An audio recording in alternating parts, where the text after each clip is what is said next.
Assalamualaikum warahmatullahi wabarakatuh. Sebelumnya, selamat malam teman-teman dan juga Bapak Ibu dosen. Perkenalkan, saya Faiza Nisa dengan IRANIM 160 dari kelas SSITIE. Sebelumnya, izinkan saya untuk mempresentasikan mengenai tugas ETS dari mata kuliah Sistem Simulasi Industri ini.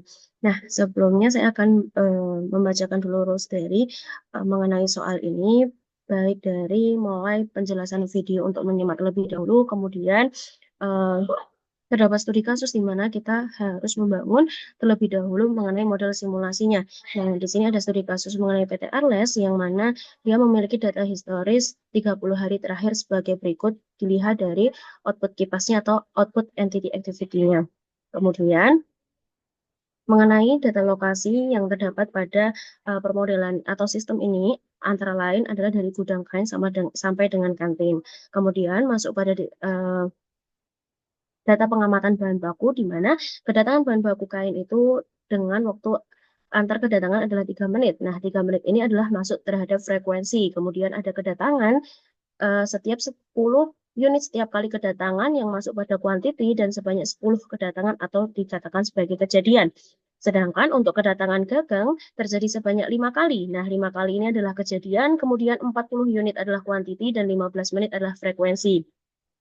Di mana untuk mula-mula kita akan membangun terlebih dahulu pro modelnya yang sudah saya buat sebelumnya, di mana kita akan membuat terlebih dahulu layout mengenai dari sistem tersebut, dimulai dari kedatangan kain, kemudian pengukuran, pemotongan, dari pemotongan ke penjahitan, kemudian buffer, kemudian ada QC, nah ada juga kedatangan gagang, conveyor, sampai dengan produk jadi dan juga produk reject.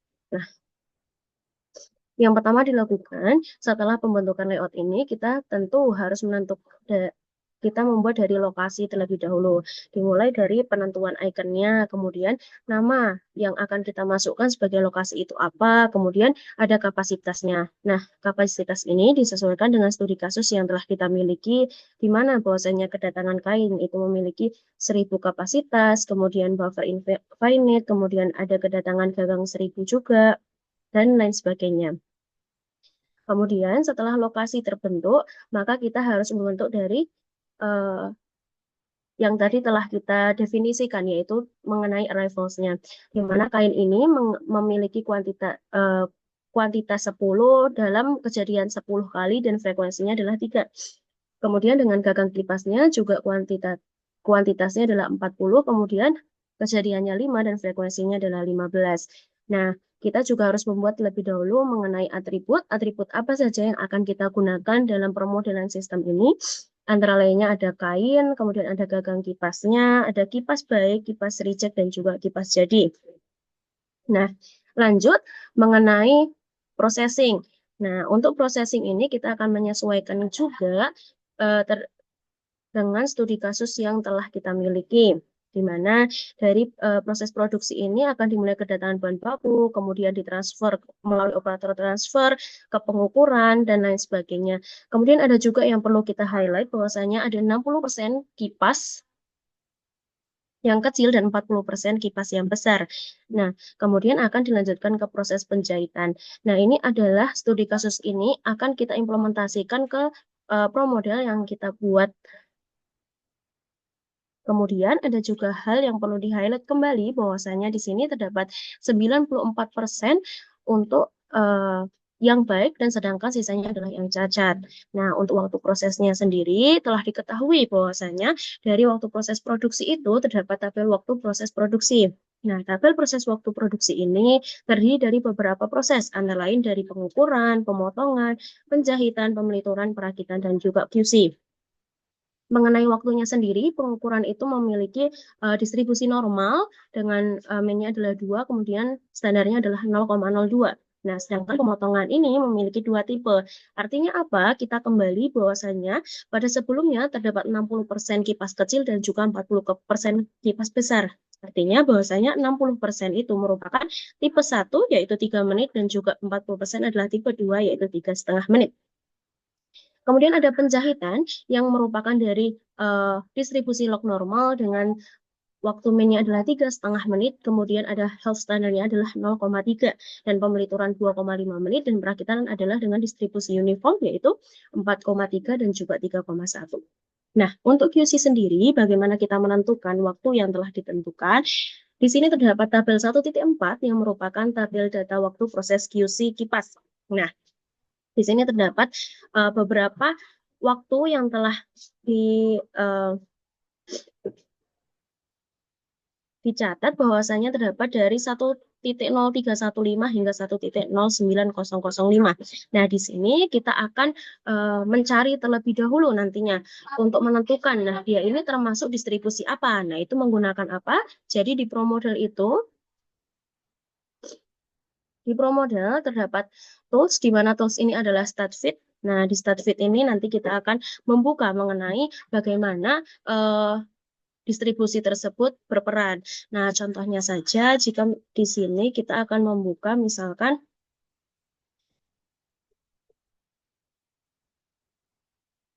nah di sini terdapat bahwasanya ternyata dalam log normal, dalam uji yang telah dilakukan terdapat dari uji normal dan uji lain terdapat untuk hasilnya adalah bahwasanya angka-angka atau waktu yang terdapat itu merupakan distribusi dari log normal. Nah, kemudian kita akan export.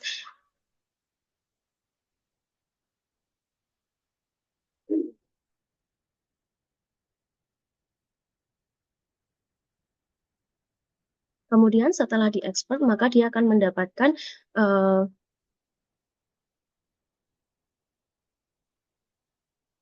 nah, di sini kita akan mengganti terlebih dahulu bagaimana ini untuk menjadi si ProModelnya.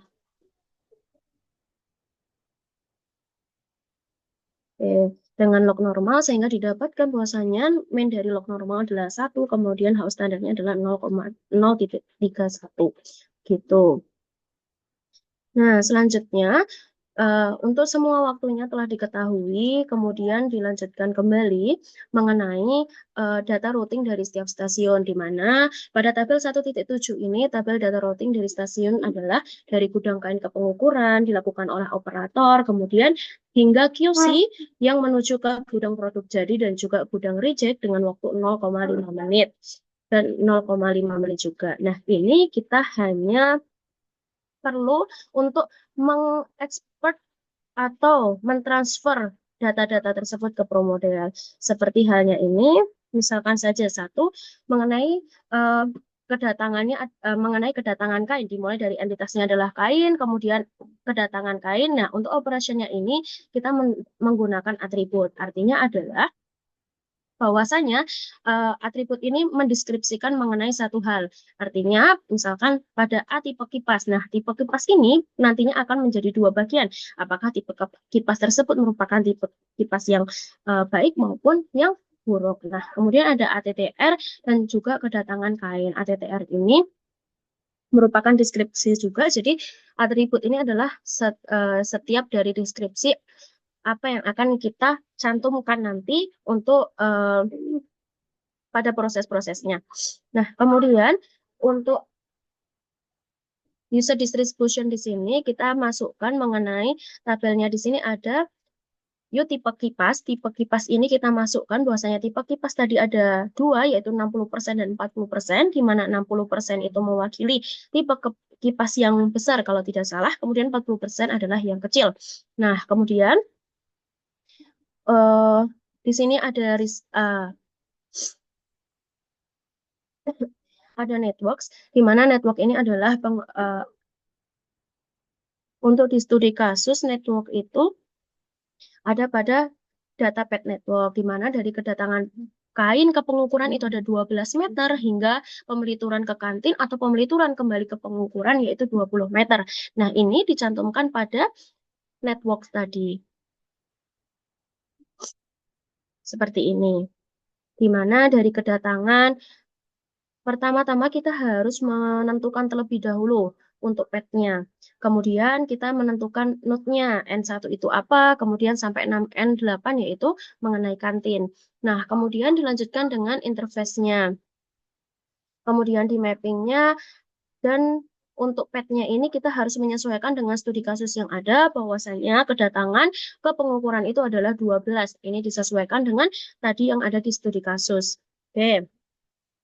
Kemudian setelah itu eh, masuk ke dalam proses, ini disesuaikan kembali bahwasannya setiap dari proses itu dia memiliki routing, dan routing itu terdiri dari output, destinasi, rule, dan juga move logis. Nah, contohnya saja pada QC.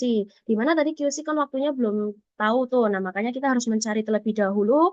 Nah, kemudian si QC ini akan dikirimkan kedua, yaitu ada pada gudang produk jadi dan juga gudang reject. Nah, ini kita akan mengambil bahwasanya yang tadi udah kita highlight. Nah, di sini kan ada produk jadi memenuhi syarat sebesar 94%. Artinya adalah bahwasanya produk yang jadi itu dapat sekitar 94%. Nah, ini dengan probabilitas, rule-nya adalah probabilitasnya 94, kemudian yang reject adalah setengah berlawanan dari si yang jadi tersebut, yaitu 0,06 atau 6%-nya.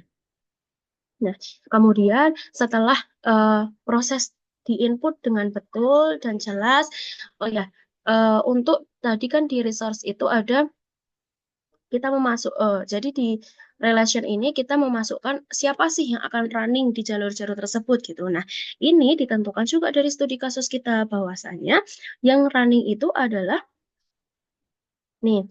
Jadi pada proses pembuatan roda itu terdapat dua downtimes. Yang pertama adalah downtimes lokasi. Pada pemotongan mesin akan didinginkan selama 3 menit, setelah mesin digunakan selama 10 menit. Kemudian ada shift resource, yaitu kedua operator akan bergantian jam kerja. Artinya 4 jam pertama oleh operator transfer 1 dan 4 jam berikutnya adalah oleh operator transfer 2.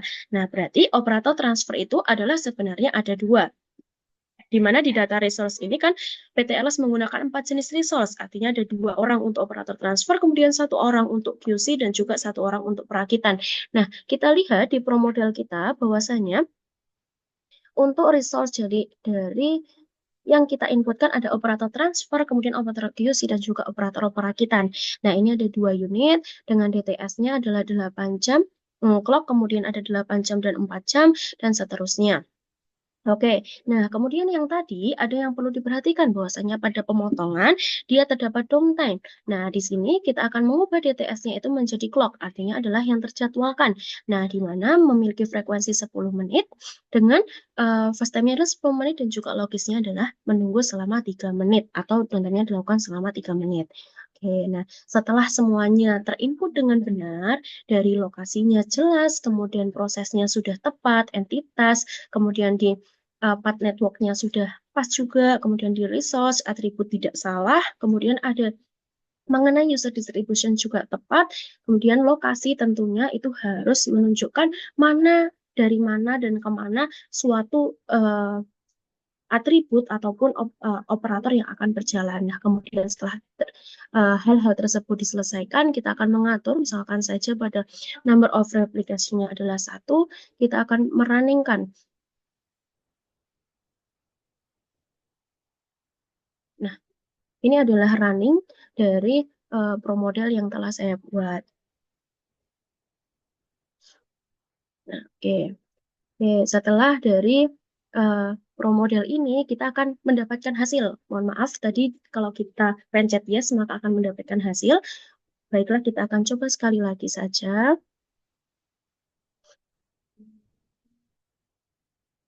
Nah, ini kita akan mendapatkan hasil.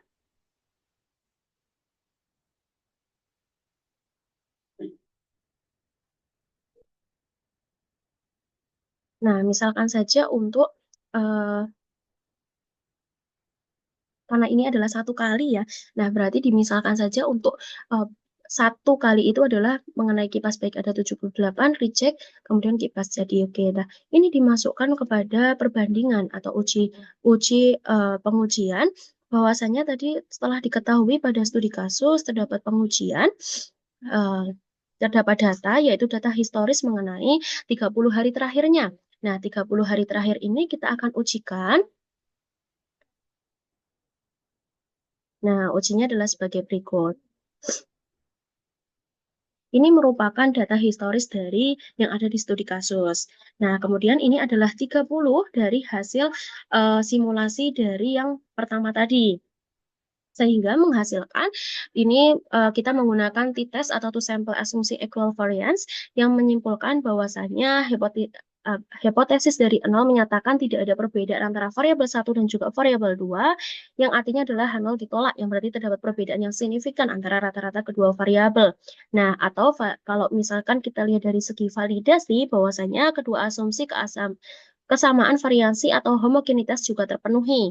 Nah, atau sekitar bahwasanya ada hasil perhitungan yang menunjukkan bahwa nilai p-value jauh lebih kecil dari tingkat signifikan atau 0,05 sehingga memungkinkan bahwasanya hasil uji statistik ini dapat dikatakan valid dan juga dapat digunakan sebagai dasar yang kuat dalam menyimpulkan adanya perbedaan signifikan. Nah, pengujian ini menggunakan T itu melalui data, kemudian di data analisis. Nah, di sini akan ada pengujian T di bagian bawah ya kita gunakan equivariance ini. Oke, nah kemudian lanjut bahwasanya soal selanjutnya itu adalah mengenai bahwasanya bangun skenario perbaikan sistem berdasarkan hasil analisis report masing-masing dari 3 skenario sistem. Nah, dari sini saya membuat 3 simulasi sistem yang akan dilakukan dengan menggunakan pengujian Bonferroni. Nah, yang pertama, jadi dalam skenario ini saya mengambil mengenai reject for system design. Artinya adalah yang akan saya lihat nantinya adalah nilai dari reject produknya. Nah, bagaimana saya melakukan perbaikan atau skenario sistemnya tersebut? Saya melakukan dengan untuk 3 sistem. Yang pertama, untuk kolom pertama ini merupakan hasil murni atau dari 10 replikasi dari barang reject yang telah dihasilkan dari simulasi atau skenario yang pertama atau dari studi kasus yang pertama. Kemudian skenario yang kedua ini adalah dengan meningkatkan akurasi QC yaitu dengan meningkatkan sensitivitasnya. Nah, dengan mengubah decision logisnya itu dari 94% kalau tidak salah menjadi 96% sehingga menghasilkan produk defeknya adalah 4 hingga 3, yaitu 41215, 422, dan 33.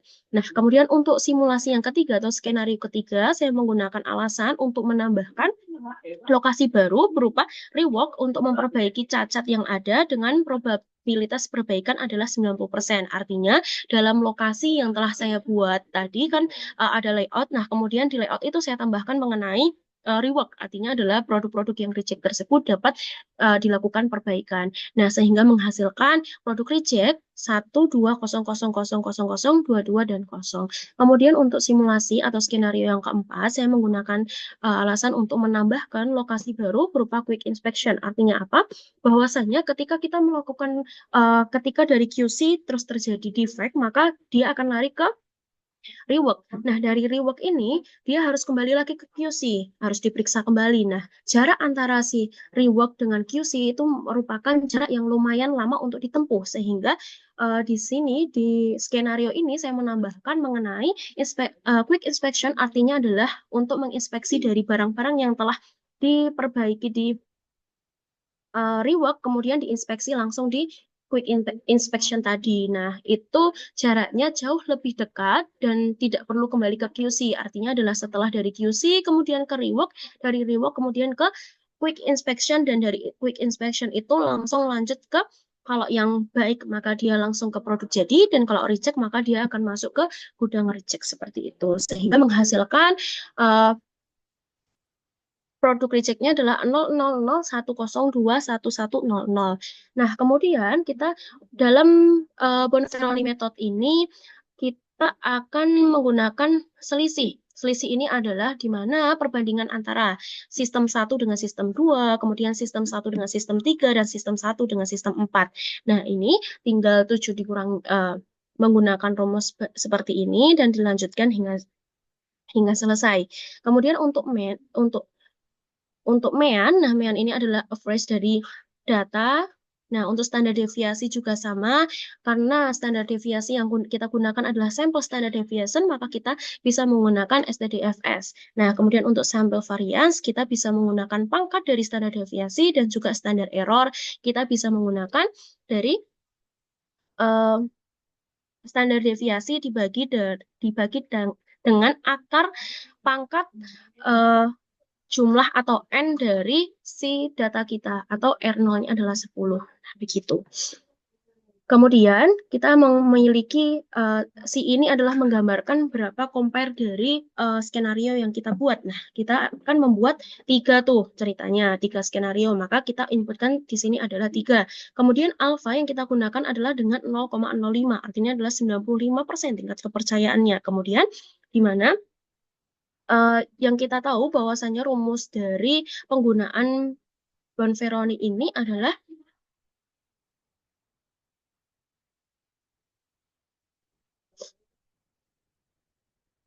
sebagai berikut, sehingga kita harus terlebih dahulu mengetahui nih apa aja yang harus kita inputkan di dalam sini. Nah, artinya adalah bahwasannya kita terlebih dahulu membagi mengenai alfa dibagi dengan banyaknya compare-nya atau dibagi dengan si, yaitu artinya menunjukkan 0,01667. Kemudian di sini kan kasusnya kita akan melihat dalam dua arah, artinya adalah two tile yang akan kita lihat, bukan one tile.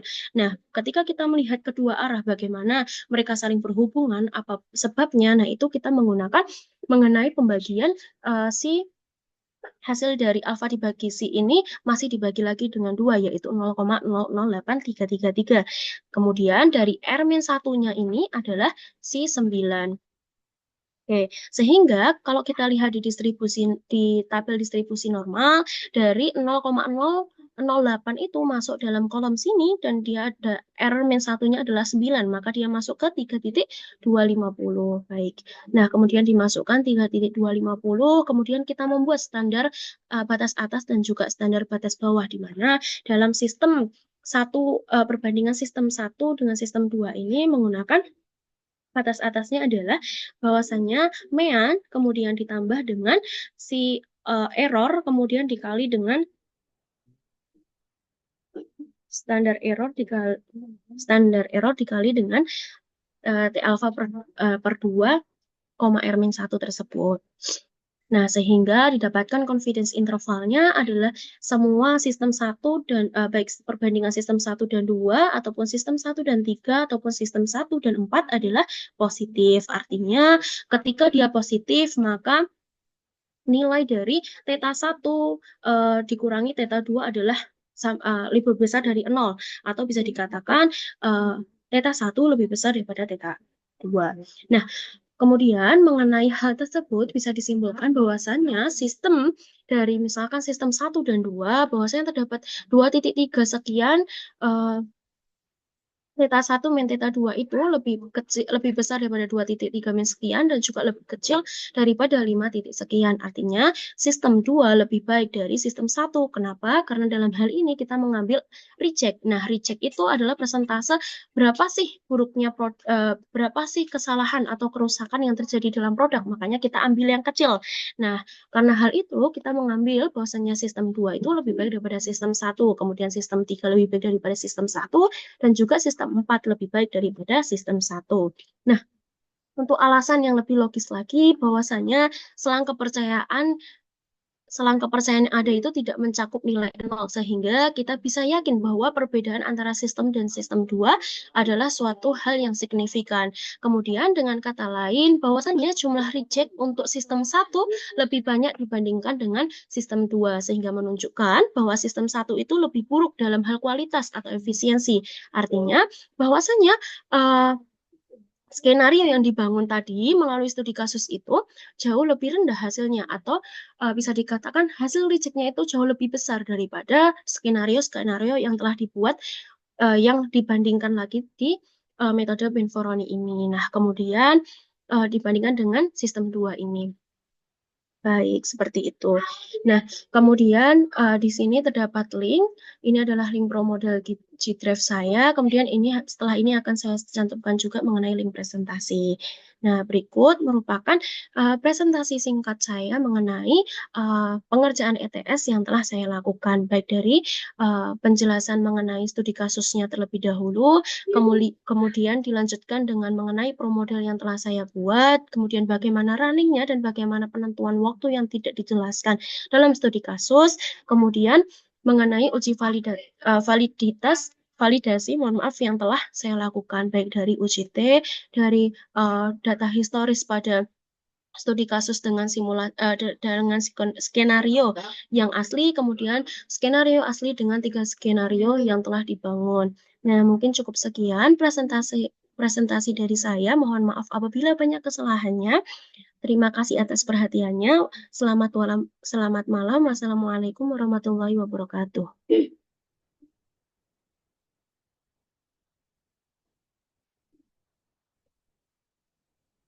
الرحمن على